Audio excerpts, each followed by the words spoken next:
Hi, everyone. How you doing today? We are here, the real estate ladies of North Atlanta, Mary Ellen Vinock and Susan Jennings. And today we're going to talk about I am trying to buy a home. We're in multiple offer situations. What do I do? So this is a great topic, Sue. It's one of the most challenging aspects of buying a home when we run into this situation, especially for first-time home buyers.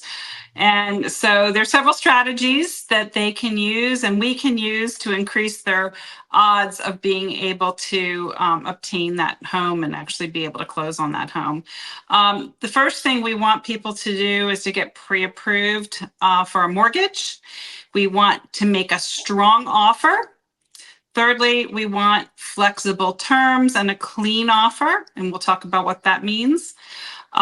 Sometimes number 4, we'll add an escalation clause to the offer, and we'll explain what that means. Number 5 is writing a personal letter from the buyer to the seller. Number 6 is working with a responsive agent, and we know who we're talking about there. Number 7 is be prepared to negotiate. It's not always going to be, maybe fall in the exact direction that you would like, but you've got to be flexible. And number 8 is staying positive and patient with the process. Oh, yes, the process. Oh, boy, it's a process. And depending on who you're dealing with, it could be more of a process or less of a process. So Right.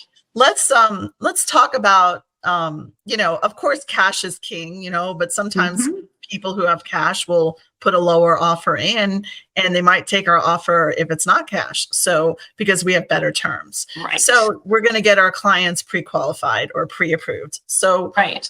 what does that entail, Sue? Well, we do have preferred lenders that we recommend that most of our buyers consult with. They, of course, can use any lender they want.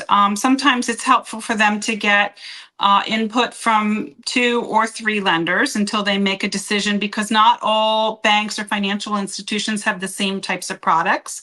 And there might be one particular product at an institution that works better for your needs and your situation. And so we want our buyers to be pre-approved before they make an offer on the home, actually before they even start to look at homes, because then they'll be looking in the correct price range. And when we do make an offer on the home, it shows the seller that we have a serious buyer that's qualified, that has the backing financially to be able to purchase the property. Yeah, let's just touch that a minute. I've got a couple lenders that we do business with, and basically they'll put the whole file under underwriting, right? And they'll go through everything and they'll be ready to go. All we're waiting for is a property. It's kind of like, they're ready to go. And we do have our lenders do contact the listing agent to, tell them that we've been, we're sending them a certificate that, our clients have been through the process. They're just waiting for that property to do.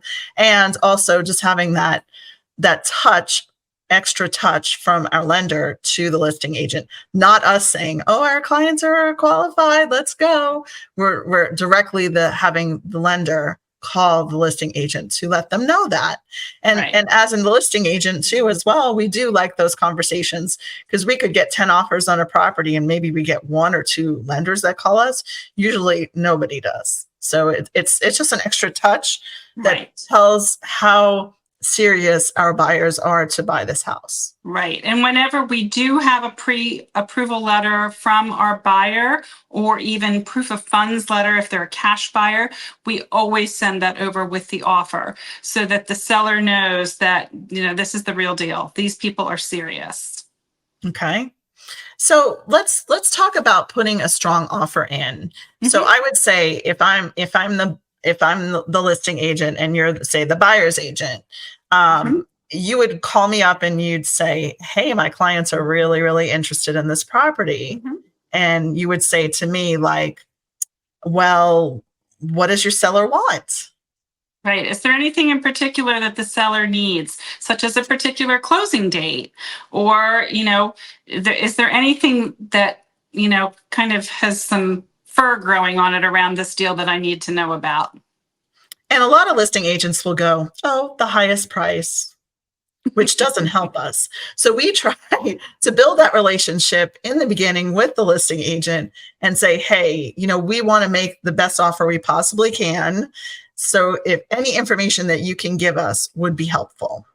Right. Like, do they need occupancy after closing? Do they need, are they buying, where are they moving? Are they moving, So asking questions in a nice way that actually people will answer them is good. So Sue I think, is very good at asking questions and just trying to build the rapport in the beginning with this listing agent, because if we get the offer accepted, we're going to be working with that agent. So we want to have that rapport. So. Right.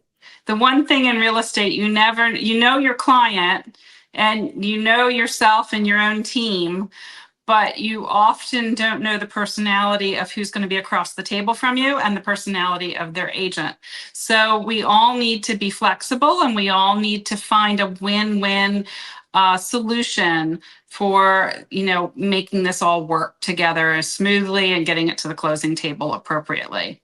Okay, Sue, so making a strong offer, let's go through different parts of the contract to kind of make it strong. Well, first of all, price is always key. And if we know that we're in a house that it just came on the market and it had 8 showings today, and we know they're probably going to get a couple offers from that, and maybe they aren't going to accept the offers until Sunday night after it's been through a whole weekend. We want to go in with as high as possible of what is appropriate for that property in our offer. We want to make sure we're putting an appropriate closing date on there that's going to work for the seller. And we want to, also maybe offer a little bit more in earnest money, because earnest money is ultimately comes back and is a credit to the buyer at closing, but it does go hard after it's, the due diligence period is up. Unless, of course, there's a financing contingency and something happens with that contingency that would cause the entire deal to fall apart. But if we're in a competitive situation, we want to minimize the number of days of due diligence. So we reduce the number of inspection days, from 10 down to 7, down to 5, to even as little as 3. And, the shorter the period of time, the more attractive that is to the seller in terms of accepting our offer. So I mentioned, adding extra earnest money, shortening the due diligence, and also just maybe waiving the financing contingency or waiving the appraisal contingency and not asking for anything else in terms of special stipulations. So we don't want to nickel and dime the situation by asking for termite bonds or anything like that. We want to know that the house has a termite bond on it, but we're not going to ask the seller to pay for an additional year of that termite bond or anything like that. Yeah, so let's dig a little deeper into that. So we'll talk about, price, of course, everybody wants the high price. And then closing date, we know there's not much you can do about it. You just say, hey, we can close this quickly. And we have lenders that can close really quickly, like 15 days, 12 to 15 days, which is great if somebody needs a quick closing. But if they don't, then we can tweak it that way. And going back to due diligence. So due diligence is the time frame where you can do your inspections. We've had people who've waived their inspections, not waive it, but they've done a right to request, any major request. Right. Mm-hmm. I can't even say that. Say that 10 times fast, Sue. So say that again, Sue. It's a right to inspect, but the buyer can look at everything, but is promising basically the seller that they're not going to come back and ask the seller to make, any repairs to the property. Only if there's a major situation. Major. Yeah. All right. So let's talk about earnest money. So in Georgia, I think earnest money is so low, and it's like what, $400,000 property, $4,000.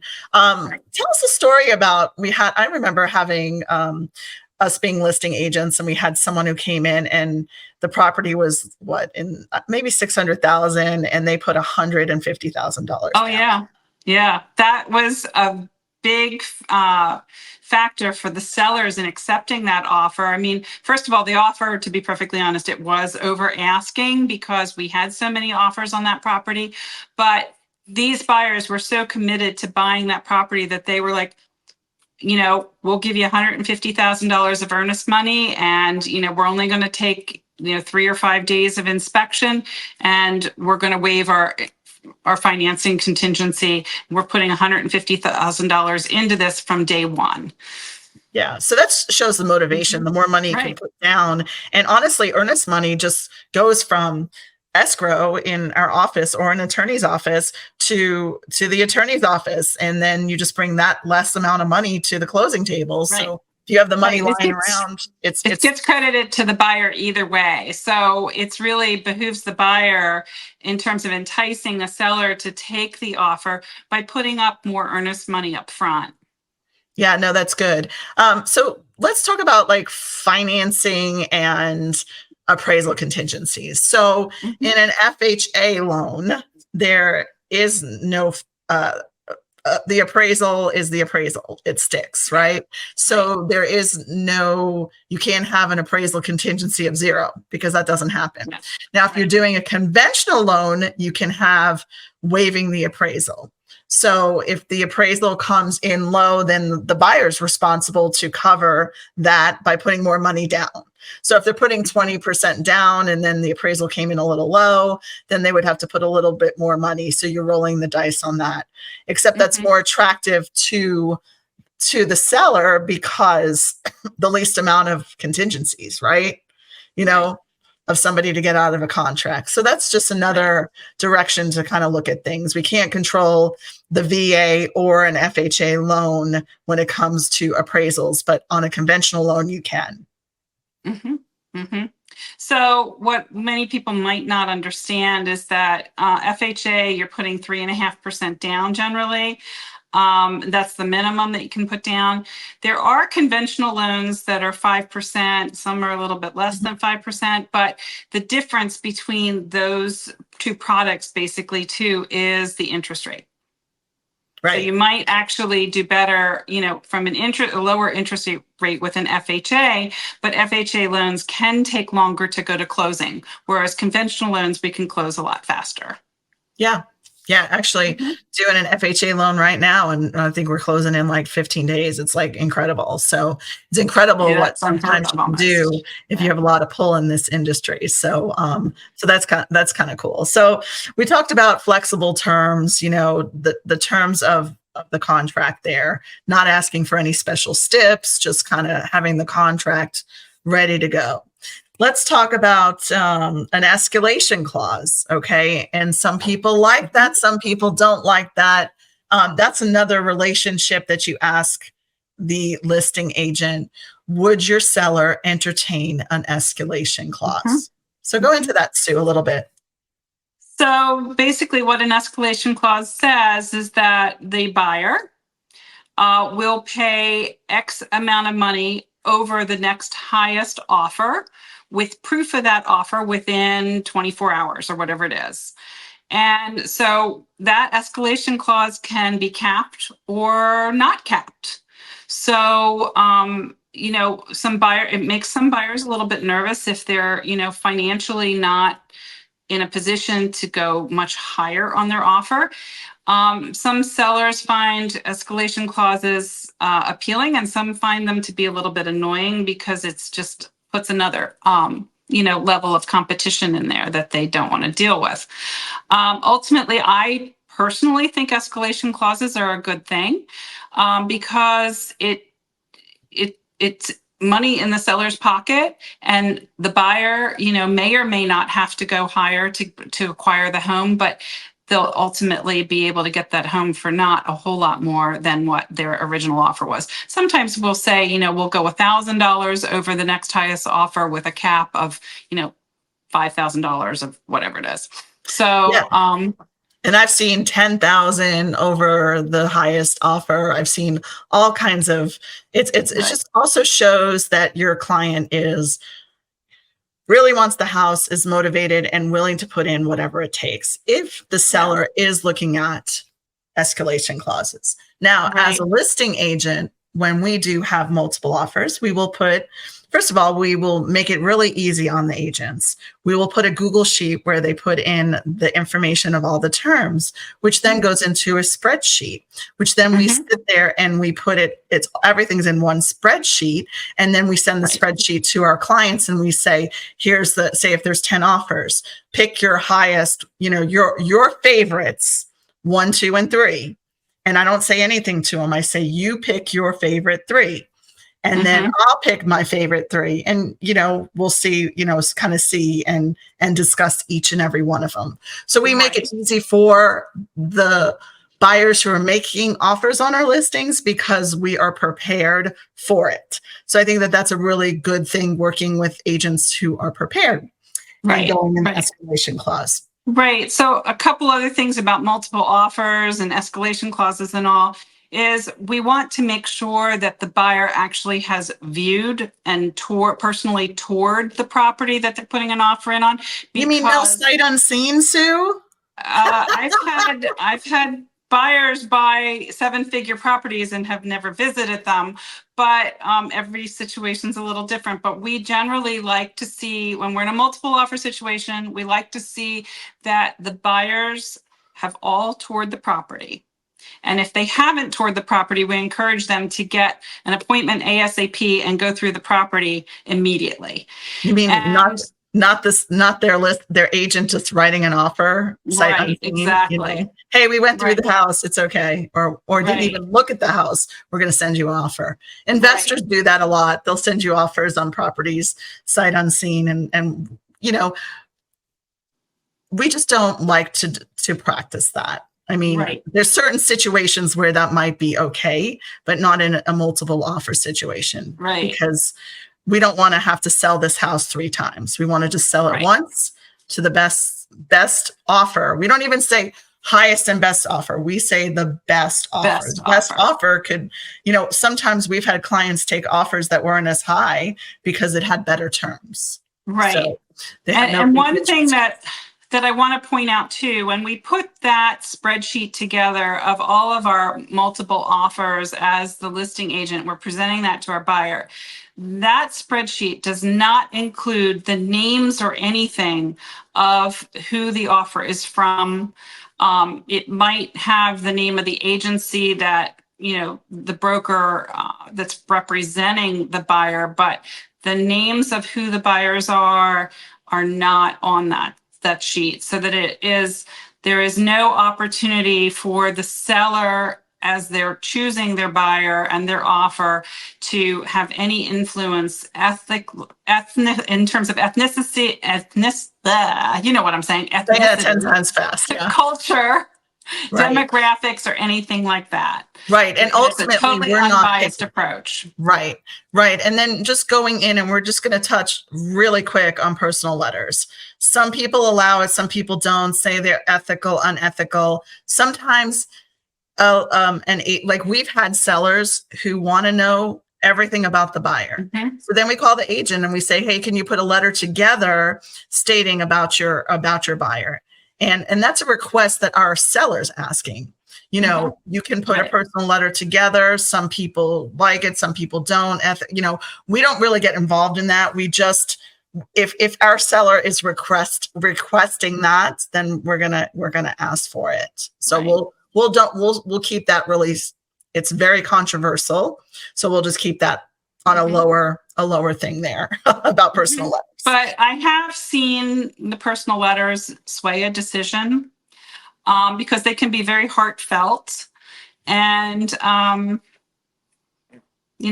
of the sellers want to know that the home that they've loved and taken care of is going to be, loved and taken care of by the next family. And that's the seller's personality. And that's what they're looking at as, really as an emotional sell, which it is emotional. A lot of times when people have been in the house a really long time, they want to know who's buying their house. Right. And I always tell my sellers, keep in mind that it's a great compliment to you that the buyer is placing an offer on your home, because that means that they really saw something that they truly loved and they want to see their life, in that home. And so it's really a compliment to the seller. Absolutely. All right. So let's talk about working with a responsive agent. Ooh, one of my favorite things in the whole entire world. Now, I understand that sometimes in the crazy world, when you put something on the market and people, real estate agents don't listen, and all the information is in the MLS, like how to write an offer, what to do, and they're still calling you and saying, well, can you send me the seller's disclosure? And you're like, I can see how a listing agent, we get a little annoyed at stuff like that. Mm-hmm. I just feel like I'm the type of person that I will respond back to everybody, but it's when we know we're doing the multiple offers thing. I think the most important thing is communication. Right, Is you exactly. communicating with all the parties involved. Right. So sometimes it's a little overwhelming. So you might have to say, I'm going to get back to you, but you're doing a whole, you're making sure everyone's communicative and you're talking. You Right. And don't I generally like to say, I will get back to you by 5 o'clock tomorrow or exactly. whatever it is. I try to be very specific as to, when this is going to be resolved so that the buyers aren't stressed out and the sellers aren't stressed out, that we Yeah, are going to review and make a decision. and also like when we do send an offer, whether it's multiple offers or not, we are, communicating with the agent, whether sometimes it's just a text and you're emailing. Of course, every offer has to be in writing in the state of Georgia. It could be on a napkin if you wanted to, you can write an offer however you want to that we have to present to our seller. So every offer is being presented to the seller. It's just that when we send an offer over, we're just going to communicate with the agent. We're going to say, hey, just let us know you received the offer, because that's really important. Because I had one, I'll tell you a story in a minute, but anyway, you received the offer. That's number one. And then you just text them and say, hey, I sent an offer over. Just confirm. And if they don't respond to your text, but they respond to your email, that's the most important thing, is responding to your email saying, I got the offer. Right. Now, let me tell you a great story that I have. So I had a property and we had multiple offers. Okay. And I received the multiple offers and they said, hey, we're doing Sunday at noon is the cutoff, right? So, everybody sent in their offer, this and that. And Sunday, I go with my clients, we go over all the offers, they select an offer, and then we go under contract. So Mondays is usually when we put the stuff in the system and change the system and says under contract. Well, I had an agent who called me up and she said, well, I submitted an offer. And I was like, well, I don't have it here. And she's like, oh, it never went through my outbox. And I was like, you never called me? Mm-hmm. And she's like, no, I was like, she goes, how can it be under contract? You didn't contact me. I said, you didn't contact me. So remember, having that communication is so important Mm-hmm. on either side, because things get lost in the internet world, right? Sometimes Right. you never know. And that person actually forgot to hit the send button, and their clients lost out on an opportunity to purchase a house because of that. So I think that having a responsive agent and just being professional, and you can write in the MLS where we've written, hey, we're going to respond to all offers and let you know, but all your questions are answered here. There's no other questions. Right. Because we'll put papers together and say, seller's preferred closing date, seller, prefers this.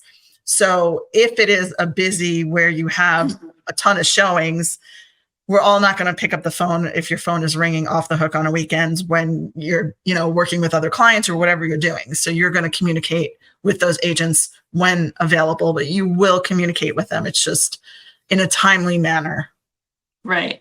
I've actually had agents challenge me after a home's gone under contract and say, well, why didn't they pick my offer? And it's because I counsel my sellers that the highest price of an offer may not necessarily be the best offer. The terms are so important, and terms are just as important as the price. So you could have somebody who's maybe offering a little bit less, but it's 100% cash with no, contingencies or anything. And it's a totally clean offer that's just can close maybe a little bit sooner and so forth. And yet it's maybe not quite as high as the other offer that had contingencies and special stipulations and all this other fur growing around it, so to speak. So, other agents need to understand that too, that, the highest price tag might not necessarily be the best offer. And then the best thing that I do is after we have, say, our 10 offers there, I will craft an email to everybody and say, we had 10 offers.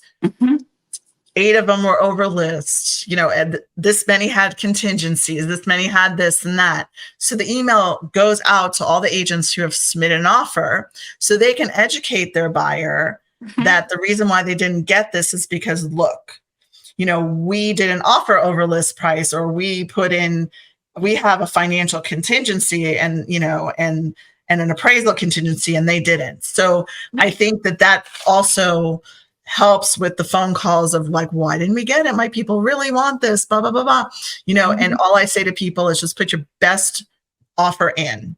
Now, when you're dealing with like a first-time home buyer, and I've dealt with multiple where I said, at the end of the day, we're going to put our best offer in, and that's all we can do, and they might get discouraged and lose out on a bunch of properties. But I tell them, if you want this house, you might have to do this. And if you're not comfortable, then this isn't the house, for you.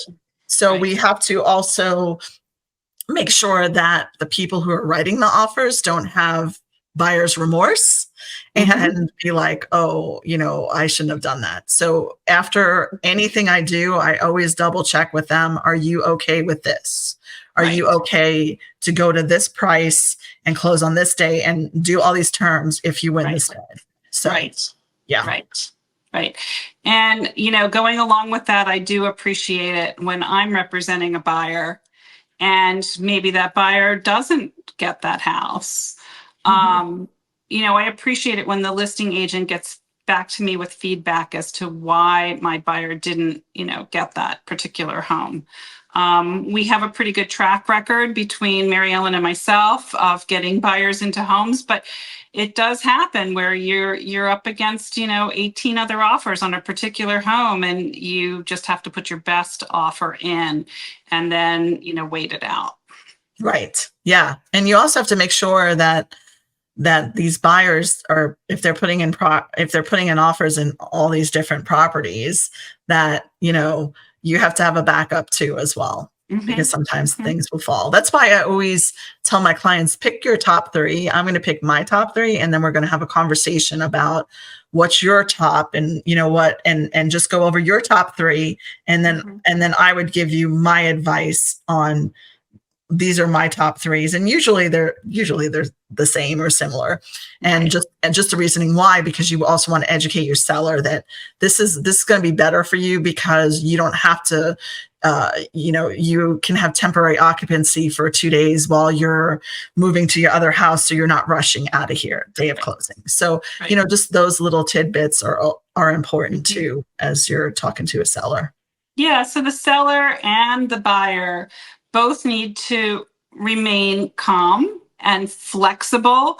And, we will walk you through the process so that we come to a mutually beneficial result, and that everybody is happy and that it all works out for everybody. And I think the hardest part is the waiting game, because a lot of people get excited. They go see the house.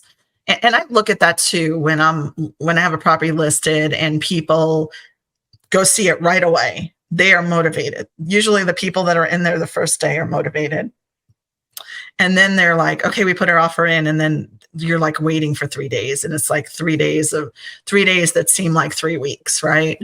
So just trying to calm them down and say, well, if it's meant to happen, it's going to happen. We put our best offer in, And this is the process that the seller is requiring. Like, we don't make the process up. They do, you know? Right. So, Yeah. and some people will say right away, they're like, well, we're going to have all these open houses to get people in, and then do, the best offer after all the open houses. And usually an open house doesn't sell a house. We know that. It's usually a qualified buyer's agent's going to bring in a qualified buyer to write that house. So they're just Right. trying to get more exposure. Yeah. So I think encouraging everybody to stay positive and, just be patient reduces the amount of stress in the situation. And, it just makes everybody's life a lot easier when somebody doesn't like flip out and go crazy for no apparent reason. And just communicating. I think that that's important. Like, Right. a lot of times I tell my clients, I'm like, if you don't hear from me, I don't know the answer, right? So I'm going to continue to reach out to that agent or reach out to get that information for any part of a deal. And if I don't hear, as soon as I hear back from them, you will get that information. And it's just hard to just tell people to just kind of, because everyone's on this fast pace when it comes to multiple offers, the adrenaline starts moving and people get so excited. But then they're like, they can't wait. They don't have the patience to wait. So, Right. So we're ultimately going to stay focused on everybody's goals. We're going to stay focused on, how to best navigate these challenges and ultimately achieve the best result of home ownership. yeah, no, I mean, is there anything else you kind of want to add to this?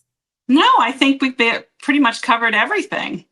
Yeah, I mean, we did. So if you're in multiple offers, you just need a great team behind you. You need a great lender, a great real estate agent. You need also a great inspector that can get out there in a day. So that's another thing, is if you're promising to do having a due diligence within 3 days, you better have a great inspector partners that can get out there. And your lender partner is going to find that appraiser that can get out there quickly if there is an appraisal contingency. And sometimes they can get out there really quickly, so you can know right away whether you can move on with the property at the price that you're willing to pay for it. So, right. And one of the things that I've done, having experienced this many, many times, is I make the appointment. We're going to go see the property. We don't put in any blind offers, but I have that offer basically written, leaving out a few blanks before we see the property. And then I also sometimes have the inspector already lined up so that we can hit the ground running and get things under contract and quickly through due diligence in a very short period of time. yeah. So really having that great team that surrounds you is really important. And I think we covered everything about, I am trying to buy a house and we're in multiple offers. What do I do in that situation? So thank you for listening to the Real Estate Ladies of North Atlanta today. Sue and Mary Ellen were our hosts, and we love talking to you, and let us know if there's anything else you need from us. Have a great day. Thank you. Bye.